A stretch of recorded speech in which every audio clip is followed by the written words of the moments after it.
Colega, excelentíssimo deputado Ismael dos Santos, para proceder à leitura da ata da sessão anterior. Obrigado, presidente. Ata da 104ª sessão ordinária da 4ª sessão legislativa da 18ª legislatura da Assembleia Legislativa do Estado de Santa Catarina, realizada em 6 de novembro de 2018.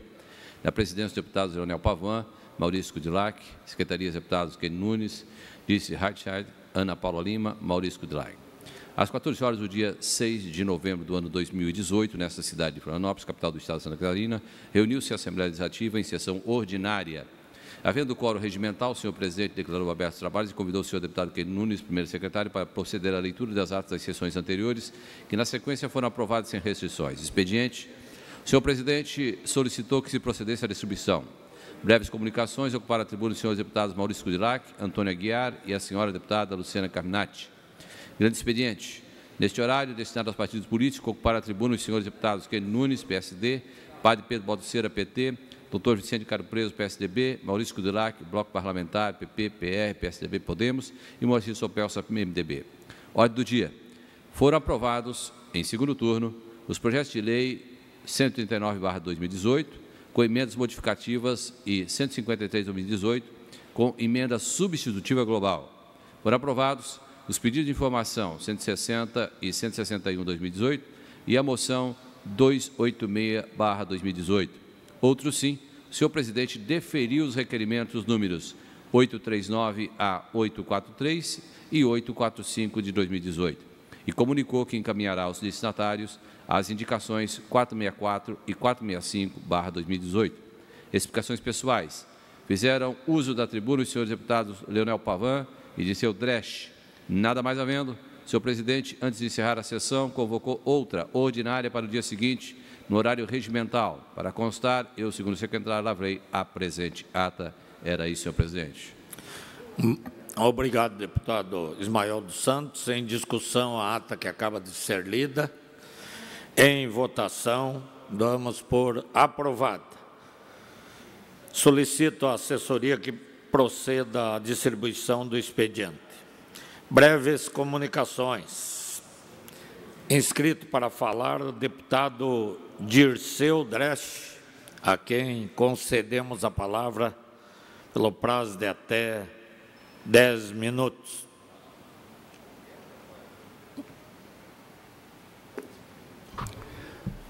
Saudação, senhor presidente, cumprimentá-lo, cumprimentar todos os senhores deputados, a todos que nos acompanham.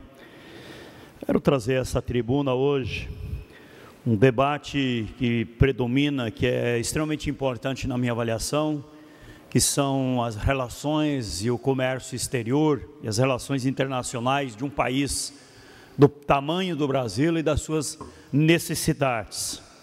O Brasil vive um momento que eu posso comparar após uma festa, e algumas pessoas tomam alguns tragos a mais e depois da festa o Brasil volta ao cenário real, à vida real, que foi meio que uma fantasia, deputado Valduga, durante o processo eleitoral, que não se conseguiu discutir o Brasil, as questões de fundo desse nosso país, do que está em jogo, especialmente nesses últimos 10, 12 anos, onde o Brasil se torna um grande ator na relação internacional, um grande ator comercial, inclusive. E o presidente Lula, quando assumiu a presidência, uma das grandes tarefas dele era viajar o mundo como presidente, com apoio popular extraordinário, e abrir espaço e abrir comércio para os nossos produtos, vender os nossos produtos no exterior. Porque até 2002, o Brasil era extremamente vinculado só aos Estados Unidos na sua relação comercial. Extremamente desigual. E aí o presidente Lula tomou uma decisão, Aguiar, de buscar outros comércios com os asiáticos, especialmente com a China, com a Índia, fortalecer o Mercosul, e buscar comércio também com a comunidade árabe, região que o Brasil praticamente não tinha relação comercial. Isso deu ao país uma condição extraordinária de avanço na balança comercial, com dados extraordinários em termos econômicos. E isto não é uma questão ideológica, isso é uma questão comercial.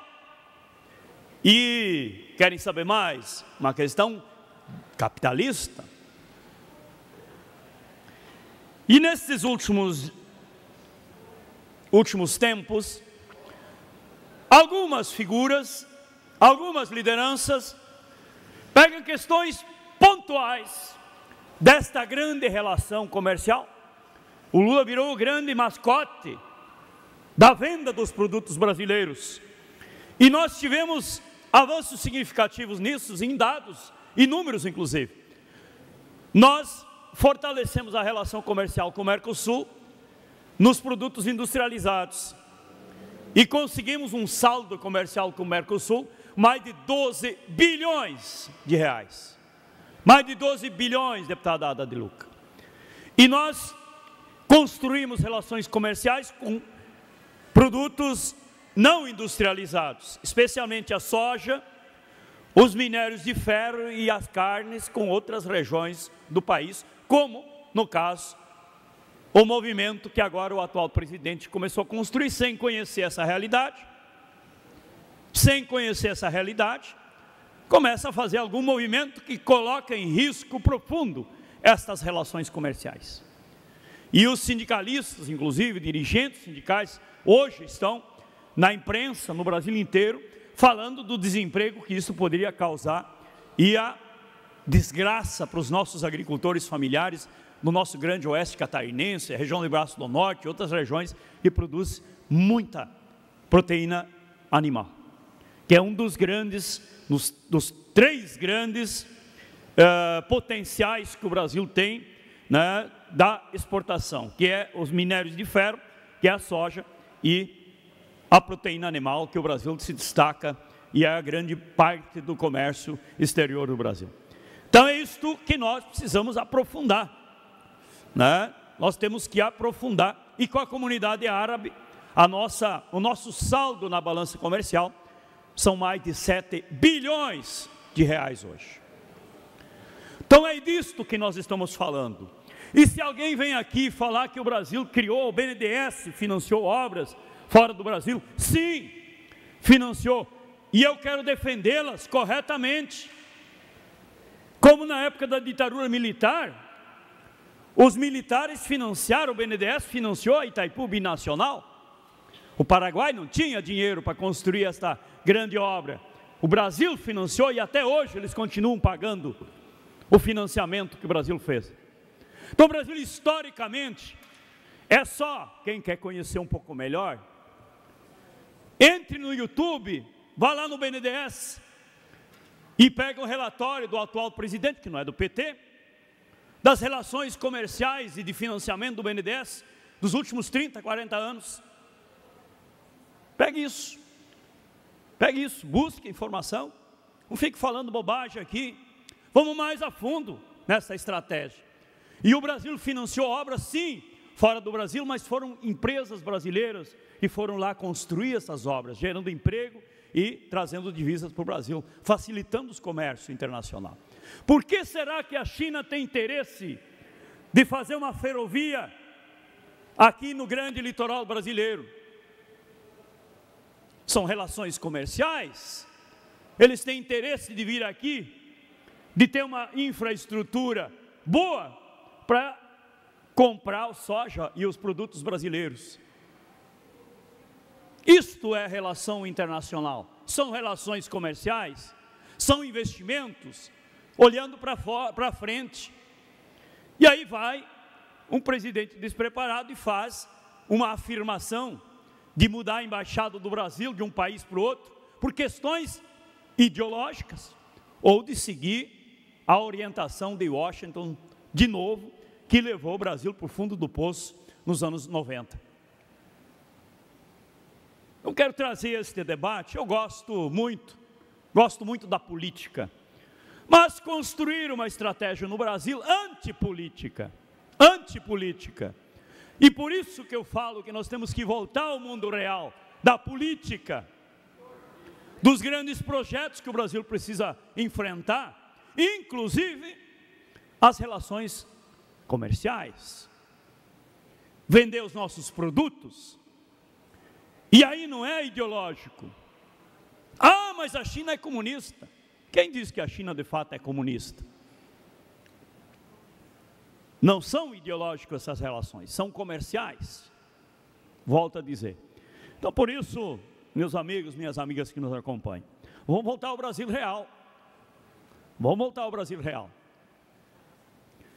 Vamos voltar ao Brasil real, esquecer essa história factoide, que na verdade não existe, foi uma invenção. Por isso que eu falo, nós vamos voltar ao Brasil real. Do caso de kit gay e tantas outras coisas, que se falou inclusive nesta tribuna. O povo quer saber de emprego. Esta é a vida real. Emprego para botar comida na mesa dos filhos, da família. Porque kit gay não enche o bolso. Claro que é importante discutir questões humanas, relações humanas e tal, fraternas, mas também o povo precisa saber da economia, quanto custa o gás, quanto custa a gasolina, quanto eu ganho de salário no final do mês, se eu tenho previdência no futuro, para não acontecer o que está acontecendo em outros países, onde os idosos sem previdência se suicidam, porque não tem mais previdência. Os idosos viram uma carga pesada para os filhos e acabam se suicidando. Eu não quero esse Brasil para frente, eu quero um Brasil real, quero um Brasil onde tem saúde pública, eu quero um Brasil onde tem previdência pública, onde tem emprego e tenha salário de qualidade, valorizado, e não um Brasil onde milhões de brasileiros e crianças morem de fome. Este Brasil real nós queremos discutir. Infelizmente, durante esta, não sei como é que podemos chamar, nesse período para mim não foi uma campanha, porque não se discutiu projeto, não se conseguiu discutir projetos, se discutiu questões, na minha avaliação, de fundo, supérfluas, e não se encarou o Brasil real. E agora, depois das eleições, vem novamente o pós, a festa, a vida real. Tem que pagar as contas, tem que ter trabalho. A agricultura familiar, deputado Natalino, tem que continuar produzindo, e tem que produzir com qualidade, mas também ter o resultado financeiro, econômico. Mais um minuto, deputado. O resultado financeiro, econômico, porque nós estamos num Brasil, não se esqueça, um Brasil capitalista, que vive de renda, de resultados econômicos também, não só, porque também defendo as questões sociais, de qualidade de vida. Então é isso que eu quero trazer presente no dia de hoje, por todas estas bobagens que se fala muitas vezes por não conhecer o Brasil real e a vida real das pessoas. Obrigado. Obrigado, deputado Dirceu. Permissão para concordar e parabenizar pelo pronunciamento. Eu acho muito preocupante realmente essa questão do Brasil querer tomar posição naquela disputa dos árabes, judeus, Israel. Acho que nós temos que ir com muita precaução nisso aí, porque todos são grandes parceiros do Brasil. Ainda nas breves comunicações, inscrito para falar, nosso deputado canoense Antônio Aguiar. Vossa Excelência tem o tempo de até 10 minutos. Senhor presidente, senhores deputados, senhoras deputadas, hoje eu gostaria de falar sobre a importante lei que foi aprovada na Comissão de Justiça, de Finanças, que é a implantação do prontuário eletrônico, portanto, a saúde em Santa Catarina. Mas antes, porém, eu quero discordar do nosso deputado Dirceu Dresch. Falou em bobagem. Realmente, o ladrão do presidente Lula fez uma grande bobagem com o Brasil. Causou 11 milhões de desemprego. O desemprego do Brasil hoje é responsabilidade do PT, da esquerda brasileira. E vem jogar aqui para a população, dizer que é o governo que está aí que é responsável? Claro que não, senhor presidente. A responsabilidade disso é de 12, 13 anos do PT no governo. Governo que só gastou.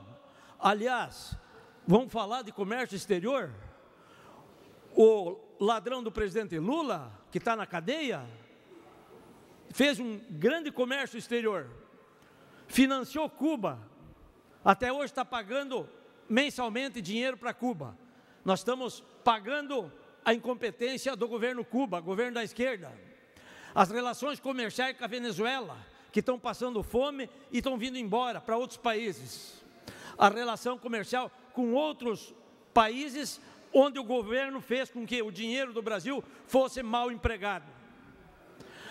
A nossa história do presidente eleito agora, o Bolsonaro, é uma história para conquistar o mercado de Israel. Não é para desfazer o mercado com os árabes. Ao contrário, está buscando mais investimentos, tanto nos Estados Unidos como em Israel. Nós temos que ter a consciência que a esquerda brasileira, ela realmente dilapidou o Brasil. Fez com que o Brasil ficasse em mau estado. Um estado em que nós vamos procurar, através da grande eleição que foi feita da direita, do presidente Bolsonaro, mais de 11 milhões de pessoas disseram sim ao programa que aí está. Tem programa sim o Bolsonaro. Não discutiu a política, por quê? Porque tentaram matar ele. Tentaram matar o nosso presidente Bolsonaro. E nós temos que fazer que nem o vice-presidente dos Estados Unidos, quando Obama ganhou a eleição. Eu sou americano, o senhor é o meu presidente. É assim que os brasileiros têm que se comportar de hoje em diante. Bolsonaro é presidente de todos os brasileiros. Por isso, a união do Brasil em torno de um crescimento e desenvolvimento. Mas depois desse desabafo, senhor presidente, eu quero falar sobre o que foi feito na saúde por Santa Catarina. Nós, com a aprovação da lei do prontuário eletrônico, nós temos a certeza de que o governo do comandante Moisés vai ter mais subsídios e mais preparo para fazer com que a saúde do estado de Santa Catarina seja mais regulada. O que significa isso? Que com a lei do prontuário eletrônico, vamos economizar na saúde. Exames repetidos, atendimentos, procedimentos, enfim, vamos fazer com que o ser humano seja o grande beneficiado. E como no prontuário eletrônico, nós temos a capacidade de somente o médico abrir o prontuário eletrônico de cada paciente.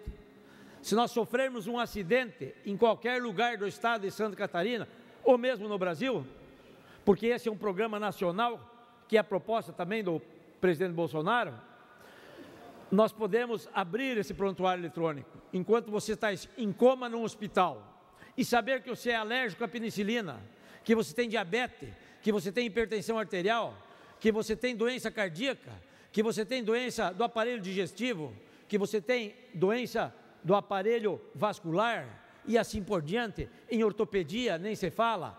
Então, isso sim é termos uma saúde mais enxuta. E para termos essa saúde mais enxuta, está aí a lei do prontuário eletrônico, que hoje foi aprovada na Comissão de Finanças, e espero que até o final do ano venha a esse plenário, para que os senhores deputados possam aprovar essa importante lei para o estado de Santa Catarina. Mas a lei para a saúde não vem de agora. Nós fomos o primeiro deputado estadual dessa legislatura a trazermos uma PEC para o estado de Santa Catarina. Uma PEC que foi desvirtuada, mas no seu estado original, essa PEC previa uma ajuda aos hospitais filantrópicos. Ora, se é uma ajuda para os hospitais filantrópicos, é para realmente ir verbas para o hospital filantrópico, não é para pagar conta de cirurgia eletiva, como fizeram. A nossa PEC era para termos as sobras do Poder Legislativo, as sobras do Poder Judiciário, as sobras do Tribunal de Contas, onde fui lá conversar com o presidente Beto Herbst, então presidente, e dizer a vocês que essa PEC foi desvirtuada, foi transformada para pagar cirurgias eletivas e a sobra foi para o governo do Estado, para a fonte 100, para o Tesouro do Estado de Santa Catarina. Ora, isso é desvirtuar uma lei. E quem fez isso foi o senhor Raimundo Colombo. Desvirtuou a nossa lei, fazendo com que viesse um substitutivo para essa casa, fazendo com que fosse paga cirurgias eletivas. E não só isso, senhores, eu quero dizer para vocês que nós fizemos uma importante lei na área de saúde também, a lei das filas. Hoje tem o sistema CISREG, que regula a sua inscrição para cirurgias eletivas, para ressonância magnética, para exames, para consultas, e está sendo rigorosamente acompanhada pelo Ministério Público. Já teve denúncias, já teve municípios que estavam envolvidos e, portanto, está andando no maior rigor possível a lei que faz com que haja o agendamento da cirurgia eletiva. E o que significa isso? Que o paciente, no leito, em casa, acompanha pela internet a data e a hora da sua cirurgia. Entre outras leis também, senhor presidente, nós tivemos a ideia de fazer com que o constitucional passasse de 12% para 15%. Essa ideia foi discutida na nossa bancada, e eu, como líder da bancada na época, indiquei o deputado Coruja para que fizesse a lei. O deputado Coruja fez um grande trabalho, contactou com todas as câmaras de vereadores do estado de Santa Catarina, onde teve assinatura de mais de 160 câmaras, de presidente de câmaras de vereadores, regulamentando, portanto, essa ideia e fazendo que fosse colocada no papel a ideia de passar o constitucional de 12% para 15%. O deputado Merizio fez com que, através de um substitutivo, ele transformasse, em vez de 3% numa pegada, num ano só, ele transformou 1% no ano passado, 1% esse ano e 1% o ano que vem. Portanto, o governo do estado de Santa Catarina tem dinheiro na saúde, sim, e mais, tem 14% que ele tem que gastar, 14% do orçamento, isso é muito dinheiro. O ano que vem vai ser 15% do orçamento. Então, a saúde do estado de Santa Catarina vai ter condições de fazer com que a saúde seja colocada à disposição de todos os catarinenses. Foi previsto, tem verba para isso. Então, temos a certeza que na saúde, nossa comunidade catarinense pode ficar tranquila, que vai ter dinheiro, sim, para os atendimentos. E digo mais, o comandante Moisés tem que, sim, renegociar todos os contratos da Secretaria da Saúde e ver quais são os contratos que estão dando prejuízo para o Estado e quais que não estão dando prejuízo para o Estado. Fazer um levantamento das próteses que foram gastas, o dinheiro de prótese na ortopedia. Vamos fazer esse levantamento, vamos ver quem levou e quem não levou. Vamos ver quem usou bem o dinheiro público e quem usou mal o dinheiro público, como um médico lá em Lages. Nós temos que fazer com que a transparência no estado de Santa Catarina seja, sim, o grande momento que nós vivemos. Nós, na política, achamos que a política perdeu o encanto. Perdeu o encanto por quê?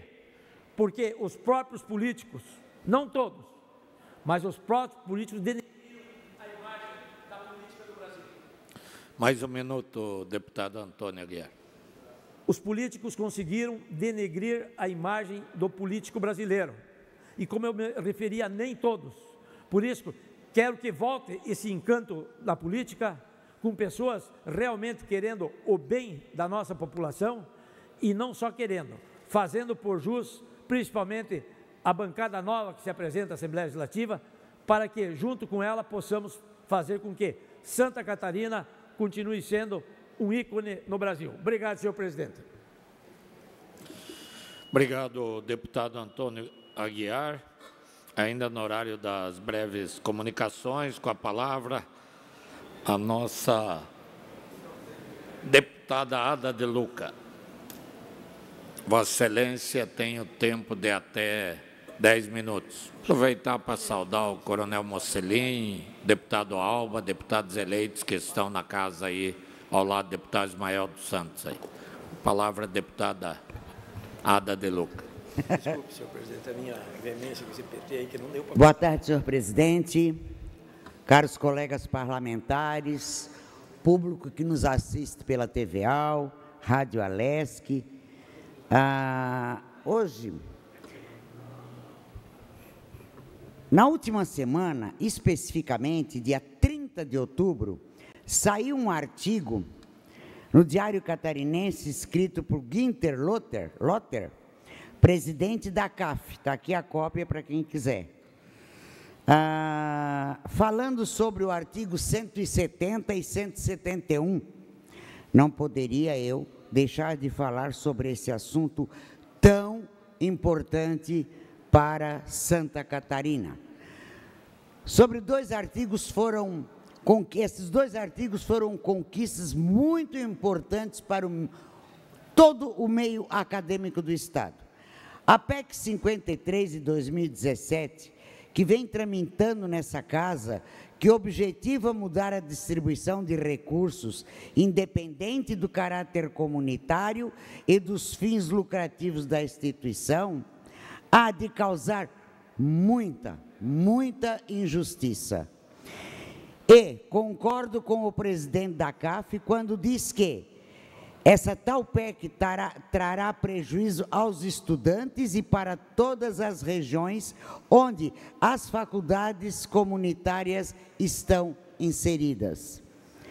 Rever a distribuição das bolsas de estudos aos alunos carentes do ensino superior, objetivando diminuir gradativamente os recursos da bolsa para fundações, deixando em 2021, colegas e caro presidente, prestem atenção, em 2021, 50% para os alunos matriculados nas faculdades educacionais de ensino superior e 50% aos demais matriculados em outras instituições.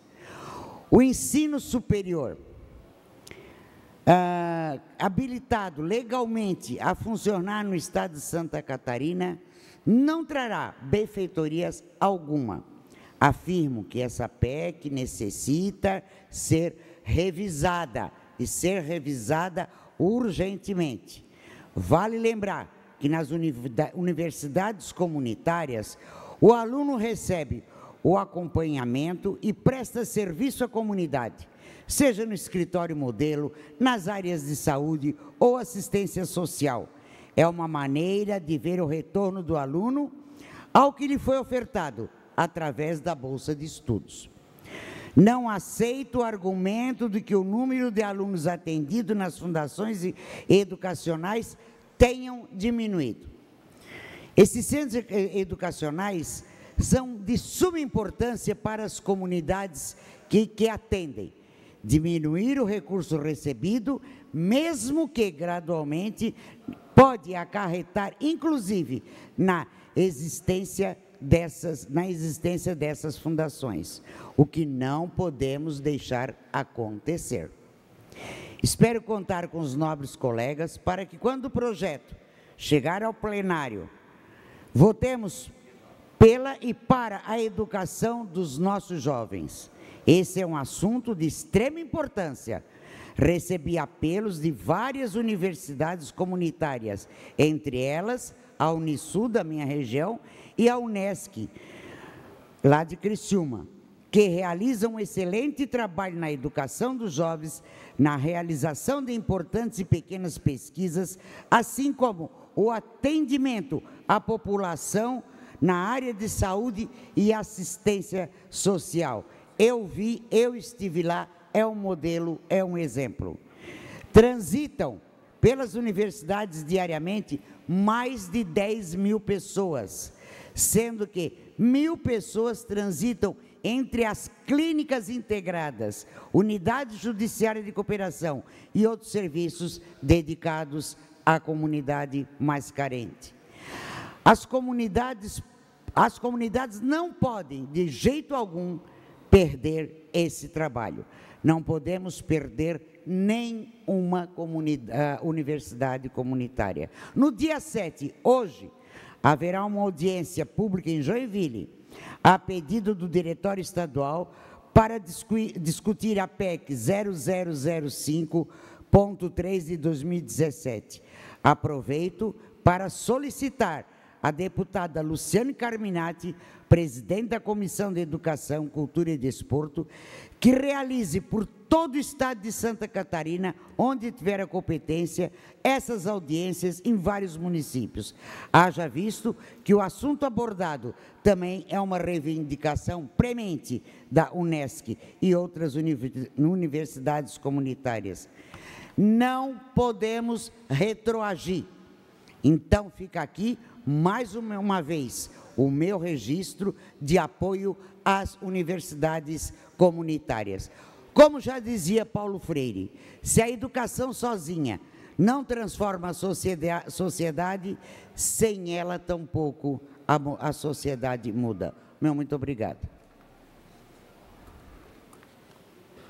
Obrigado, deputada Ada de Luca, parabéns pelo tema abordado. Ainda no horário das breves comunicações, com a palavra o ilustre deputado Vicente Caro Preso.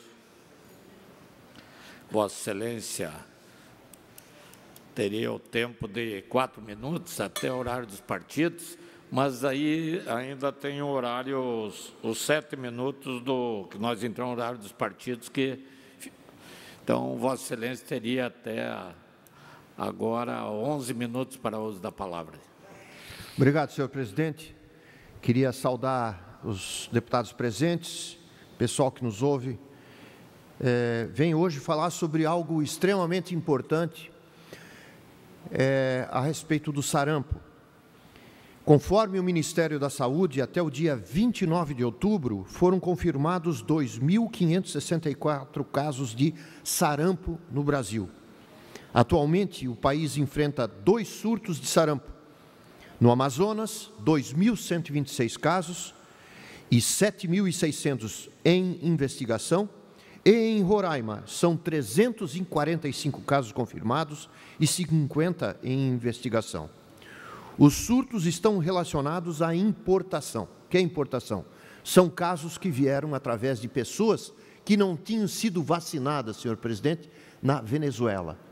Com esse fluxo migratório da Venezuela para cá, contato com a nossa população não vacinada, pecamos, a saúde estava desprotegida e aí começaram a acontecer os casos. Alguns casos isolados e relacionados à importação foram identificados também em São Paulo, 3, Rio de Janeiro, 19, Rio Grande do Sul, aqui, nosso vizinho, 43 casos, Rondônia, 2, Pernambuco, 4, Pará, 17, Distrito Federal, 1 e Sergipe, 4. Até o momento, no Brasil, foram confirmados 14 óbitos por sarampo, a maioria de bebês e crianças, sendo 4 óbitos em Roraima e 8 no Amazonas e 2 no Pará. Portanto, bem na região onde entram as pessoas migrantes desse grande fluxo da Venezuela. Um comunicado divulgado no mês passado, em setembro, pela Organização Pan-Americana de Saúde, a OPAS, indicou que o Brasil tem até fevereiro de 2019 para reverter esse surto de sarampo e sob pena de perder o certificado de eliminação da doença, o que para nós seria um retrocesso, pois essa doença era considerada eliminada do nosso calendário de vacinas, enfim, de toda não das vacinas, mas da existência. Diante da baixa cobertura vacinal, o governo federal reforçou ações de comunicação para combater fake news relacionadas à imunização. Então, é inacreditável como tem pessoas e grupos interessados em ainda confundir as pessoas justamente na área da saúde. Então, eu vou pedir para o pessoal nosso para reproduzir o vídeo que foi produzido pelo Ministério para dizer e falar com as pessoas para não acreditar em bobagens que são veiculadas no WhatsApp e nas mídias sociais. Por favor.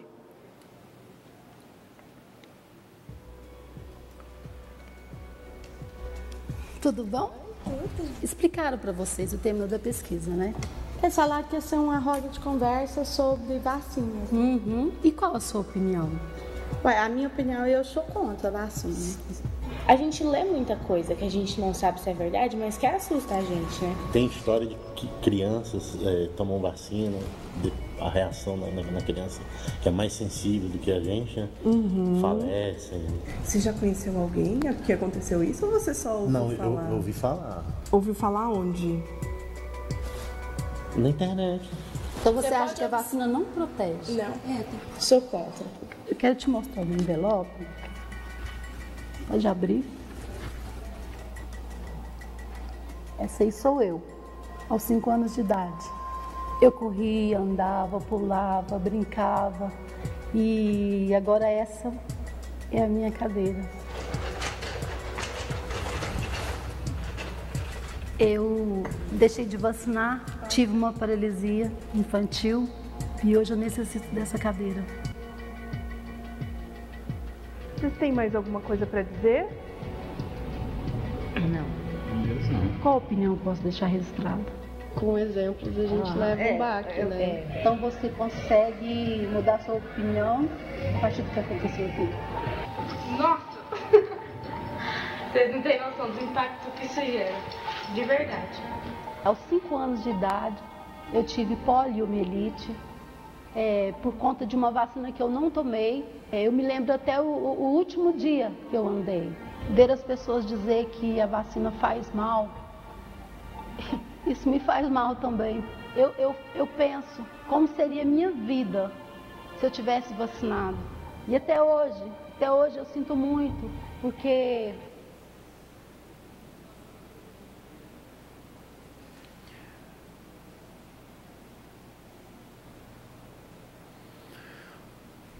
Obrigado, pessoal do apoio. É inacreditável como tem pessoas e grupos que se unem para ser contra a vacina. Muitas vezes até aspectos religiosos que vão contra a ciência. Você imagina, as pessoas ficam anos, décadas, às vezes séculos, para desenvolver um determinado material e algum ignorante, baseado em algum conceito, sei lá de onde, vem ali para importunar, e isso pesa num país e pesa na vida de tantas pessoas que podem ter a sua vida ceifada, ou parte dela, por causa de uma irresponsabilidade. Então, em relação ao sarampo, todas as idades podem se vacinar. O Ministério de Saúde disponibiliza 2 doses para os indivíduos entre 12 meses e 29 anos, e para pessoas com mais de 29 anos, uma dose única administrada. Graças a Deus, Santa Catarina não tem registro dessa doença. Mas a Divisão de Vigilância Epidemiológica, ela tem feito muitos alertas para que a população procure as unidades de saúde para se vacinar. A única forma de prevenir a doença é a vacina. E nosso estado vizinho, Rio Grande do Sul, como eu falei, já conta com 43 casos da doença. Agora, sobre as fake. É inacreditável como isso se alastrou no mundo afora e foi responsável, deputada Ada e presidente, agora o deputado Scudelar, o deputado Ismael, que isso foi o responsável, rastreado, por eleger um presidente. E o presidente mais poderoso do mundo, que é o Donald Trump. Está mais do que comprovado que foi a Macedônia, um grupo de geradores de fake news em massa, que interferiram na opinião das pessoas, já que todas as pesquisas, até quase o final, mostravam que seria outra, a Hillary Clinton, que iria ganhar a eleição. Então, nós tivemos uma grande surpresa, mas que até agora agora, quem sabe, com a maioria conquistada na Câmara dos Deputados por parte dos democratas, quem sabe isso possa ficar mais desvendado. Então, você vê como a alternância do poder é importante. As fake news também tiveram uma influência negativa na vacinação contra a febre amarela no Brasil. A OMS foi taxativa. E para a epidemiologista franco-americana Laurence Sibelius, houve dificuldade para reverter informações falsas, apesar dos esforços. Então, vocês veem que organismos internacionais colocam o Brasil como um produtor de fake news contra a saúde. Inacreditável que ponto nós chegamos. De acordo com essa técnica da Organização Mundial de Saúde, o ideal seria que atualmente cerca de 80% da população brasileira já estivesse vacinada contra a febre amarela. O número, contudo, está em torno de 55% apenas. Segundo a epidemiologista, as fake news podem ser um dos grandes fatores que arrebentou com isso. Tem uma outra situação importante também, que versa sobre a obrigatoriedade da vacinação para a matrícula escolar, para gerar a matrícula escolar. Isso gerou polêmica, deputado Ismael. Ou seja, alguns estados obrigaram isso para reverter um número baixo de vacinação. E alguns estados, como Minas Gerais, não permitiram que isso acontecesse. Então, tem os que advogam que é um direito constitucional de você não se vacinar e de ter direito para a escola. Mas alguns estados, a vigilância epidemiológica e o secretário estadual de saúde obrigou os pais a apresentarem a carteirinha de vacinação para proteger as crianças. E daí eles liberam o acesso para a escola. Então, é uma polêmica criada, mas nós temos que analisar bem essa situação para ver o que é melhor para a saúde das pessoas, né? Então, quando se cria uma polêmica desse tipo, é a favor de quê? É a favor da preservação da vida. Então, por que não, aqui em Santa Catarina, nós também exigirmos esse grande esforço dos pais para que a gente faça uma cobertura cada vez mais forte e deixe as crianças, acima de tudo, livres desse problema. Então, vai aqui o apelo para quem não se vacinou para a febre amarela, para quem não se vacinou contra o sarampo, que veja, através da Secretaria de Saúde de seu município e procure divulgar o máximo, não as fake news, mas, acima de tudo, as novidades em saúde. Obrigado, senhor presidente. Obrigado, senhor deputado Vicente Caro Preso. No horário dos partidos políticos, próximo horário pertence ao PT. Nenhum deputado inscrito. Próximo horário pertence ao PDT. Próximo horário ao PSD. Bloco Parlamentar, PP, PR, PSB, Podemos, MDB e o PSDB, o deputado Vicente Caro Preso já fez uso da palavra. Então, nós suspendemos a sessão, deputado Ismael, até às 16 horas para a ordem do dia. Está suspensa a sessão.